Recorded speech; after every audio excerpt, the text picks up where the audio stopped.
Picture it. I'm 9 years old coming down to the Christmas tree, and what's wrapped up underneath? A bike.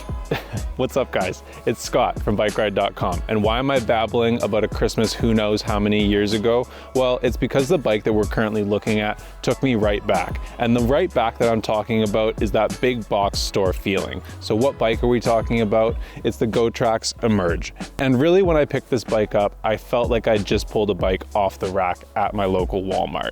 It's got that kind of feel. So we're talking about a very affordable bike focused on budget, first-time bikers. The differences with this bike and that bike that was underneath the Christmas tree is this one is a little bit bigger, fit for my adult frame, and this is an e-bike. So it's repping a 350 watt motor in the back, promising a little bit more pep than the pedal power of my youth. So is this gonna be an economical and affordable option for people, or is it gonna be a complete mess? Is it even worth the money? It's definitely an affordable bike coming in at one of the least expensive bikes that we've seen on BikeRide.com. So let's take a look, let's put it through its paces. Let's see if this has any worthwhile place as a kind of commuter, or if it's gonna be a budget at the bottom of the pile.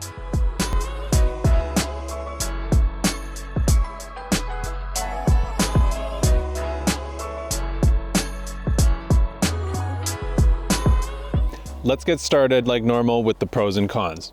Looking at the pros with this bike, the number one pro is going to be the price, because the price is definitely right. It's a very affordable bike. Now, you wouldn't be wrong if you thought that the price was a little bit steep when looking at a traditional bike in the same category. But when it comes to e-bikes, you pay for power. And in general, we've been able to find this GOTRAX selling at a lot of different retailers for under $1,000. So that's a very affordable bike when you're talking about e-bikes. Now, that affordability is going to be the major plus, and you're actually getting a lot of features for that affordability, including a key locked and concealed battery inside of that top tube frame. You've got a suspension fork, a pretty robust geometry that's pretty easy to ride and classic, so a lot of people are going to be comfortable with that kind of geometry. You know, in general, it checks all the boxes and the price is definitely right. It's going to have everything that a budget biker or someone new to biking is going to be looking for, and all the components function the way that they should.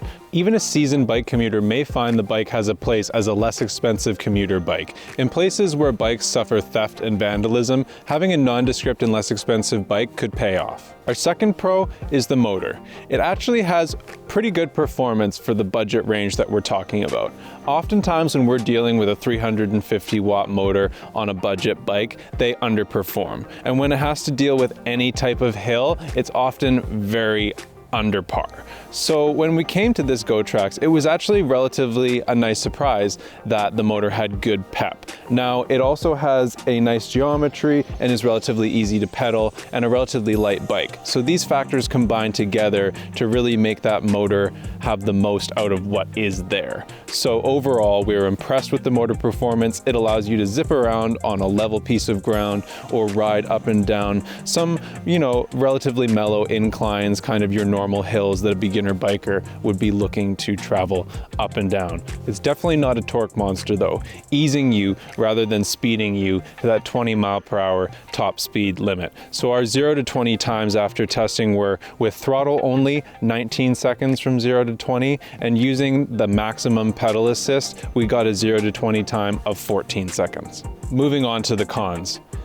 When riding this bike and after putting a few miles on, the overarching feel is that it's very much a budget bike, so it's kind of underwhelming in all respects. It has the components that you need and they work, but they're going to be the least expensive options available. So don't expect a lot of performance or any kind of new technology to come out of this thing, okay? You're going to get the lowest cost components, and in general, feel kind of underwhelmed. It's going to start off when you look at that display panel. It's mostly a plastic display panel with only some LED lights, so you're not getting a lot of features coming out of that. It's also going to continue down into the other components. You have a very budget fork that's quite rough and unresponsive, so basically the least expensive suspension fork that you can get. The Shimano shifters are the least expensive items that you can get, and the majority of the other accessories and components are kind of rough when it comes to the grips being a little bit uncomfortable, the light being a little bit dim, the seat not being quite comfortable,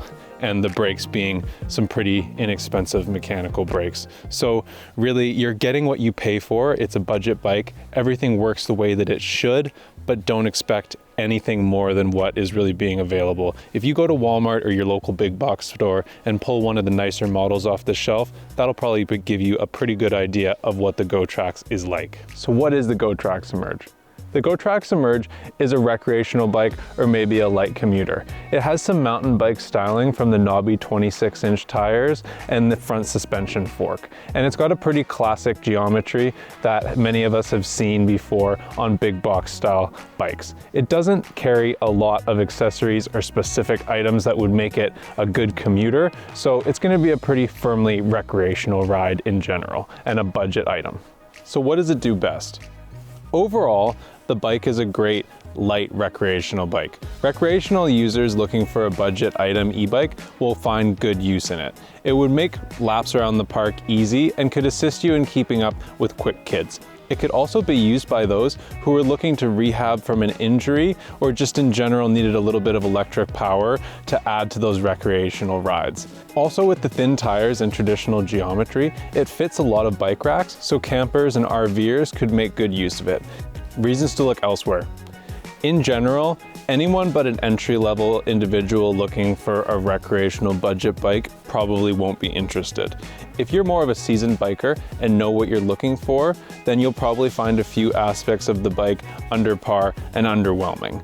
In general, you get what you pay for and don't expect anything performance-minded. The quality level of the bike and components is not high, but then again, neither is the price. So if you're looking for something that's a budget option, you'll probably find good value, but if in any way you're looking for performance or a bike that you want to keep around or know what you're looking for in a bike, then this is probably something that you're going to want to pass by. Let's take a look at the frame and geometry. It's got a pretty classic geometry that most riders are going to feel comfortable with this kind of mountain bike step over style. It's got 26-inch tires, a front suspension fork, which is providing some cushioning, and in general, it's nothing really spectacular.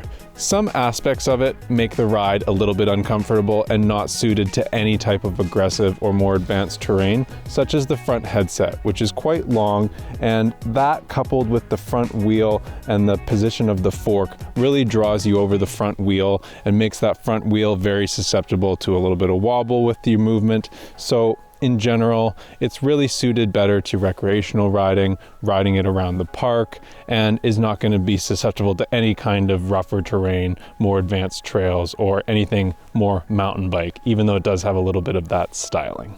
The bike is powered by a 350 watt rear hub motor. Now, as a trend with this bike, you really get what you pay for and you get what you expect.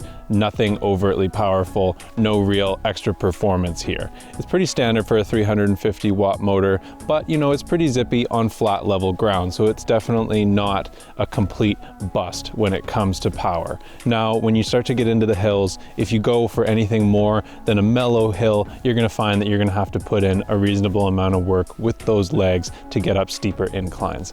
Having said that, the motor performance is reasonable and is very much in line with the budget nature of the bike overall. The motor is not a very good climber.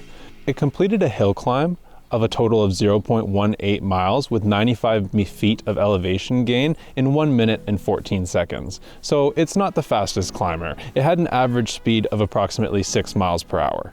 As with the rest of the bike, the cockpit and control are very simple and sparse. There's only the control panel, bell, mechanical brake levers, and Shimano shifter occupying the cockpit area. Now, the main control panel is pretty simple. It really is only a set of LED lights and some simple push buttons that are on there. The shifter is Shimano's most basic shifter, and it's a pretty inexpensive set of mechanical brake levers. So overall, you're really getting what you pay for with the cockpit and control. You have an 85mm front stem, which is pulling you forward over the front wheel, and combined with that 26-inch front wheel, it makes turning a little bit wobbly and unstable. The battery is a 36 volt, 7.5 amp hour battery. So it's relatively sufficient for the size of motor and the bike that we're talking about with a recreational bike. Although at 36 volts, that is a little bit of a lower voltage than we normally see on e-bikes at 48 volts. So we still got decent range out of it with an 18-mile total range. Now they claim a range of 25 plus miles, so the range did fall a little bit short. Now we were running it on maximum power, so you can expect around 18 miles of total capacity out of this. And that's pretty reasonable when you're talking about a recreational market that are primarily going to be using the bike. So from a power perspective, it has a reasonable battery, which packs the range that it should. The drivetrain and components are Shimano's most basic set of components. It's a 7-speed drivetrain, so it's sufficient for recreational riders, and it's going to get the job done when we're talking about a 20-mile-per-hour top speed limit. But having said that, you're looking at basically the most budget items that you can get for the drivetrain and the shifting. For brakes, we have a budget set of mechanical disc brakes with 160mm rotors front and back. They get the job done, but are into the same kind of style of the rest of the bike, very budget. They have no real performance options and are really lacking when you compare them to a set of performance brakes or hydraulics brakes. But having said that, for recreational riders, they will get the job done, although they may take a little bit of fine tuning, as you may find that they'll get out of whack easily and need to be adjusted to make sure that your braking is consistent at all times. The GOTRAX Emerge has a set of 26-inch tires with a width of 2.1 inches. They're a mountain bike styled tire, so you have a little bit of a more knobby surface on the tread, but it's definitely not any kind of an off-road tire, and I did find that it gets quite slippery in wet conditions. As a budget e-bike, it's not recommended to ride this bike in the wet, and it's not rated for any kind of waterproof rating, so the tires being slippery in wet conditions could be acceptable. But overall, these are a very budget set of tires, and you're not going to find a lot of performance in any kind of adverse conditions that you might find on the trail or on the road. So I would be cautious in any kind of wet, slippery, or muddy situations with these tires, even though they have a little bit of tread that might look like a mountain bike style tire. For safety features, the GOTRAX Emerge comes with an integrated front headlight. Now, it's not overly bright for night riding, but it is sufficient for rider awareness and driver awareness. It also has a reflector on the back seat post, as well as reflectors on the pedals and both wheels. The GOTRAX Emerge also comes with a motor shutoff on each brake to shut that motor off as soon as you start to apply them, so that's a useful safety feature to have. The bike comes with a very simple single-sided kickstand. It's sufficient, but I did find that it came loose very easily, and so it could kind of slip and take a second to click in. Again, it's a very budget item, and you're gonna find it's basically the lowest and least expensive option possible. For the contact points, I found them mostly uncomfortable, and again, very budget. The grips are kind of a rounded oval shape where they're wider in the center and tapered towards the ends. I found them generally uncomfortable in my hands. The seat is very budget, and after a long ride, I found it was relatively uncomfortable. The only one that was not as bad was the pedals, but I did find that the pedals had quite a small pin on them, and it was very easy for your feet to slide off that in any kind of wet condition. So I didn't find that you had as much grip on the pedal as you normally would on one of these budget bikes. So again, a budget bike, but I was less than impressed with some of these contact points. I'm not gonna lie, I wish I had had this under the tree for me at 9 rather than the pedal pusher that I had, but it is less inspiring when you compare it to more expensive e-bikes. Still, there's some things to like about the GOTRAX, even if it is just the price. But that budget comes with a compromise though, so don't be expecting a whole lot of performance or power out of the GOTRAX Emerge. Whether the compromise is worth that decrease in price is going to depend entirely on your needs. We've got the full details and specs below to help you make that choice. Is this bike for you? Check out the detailed specs in the full review at bikeride.com and see expert and user reviews. You can also see this bike rated against other e-bikes to find your perfect match. If you like this video, give us a like and subscribe so we can bring you more great e-bike and bike related content. As always, I'm Scott with bikeride.com, and I hope you enjoy the ride.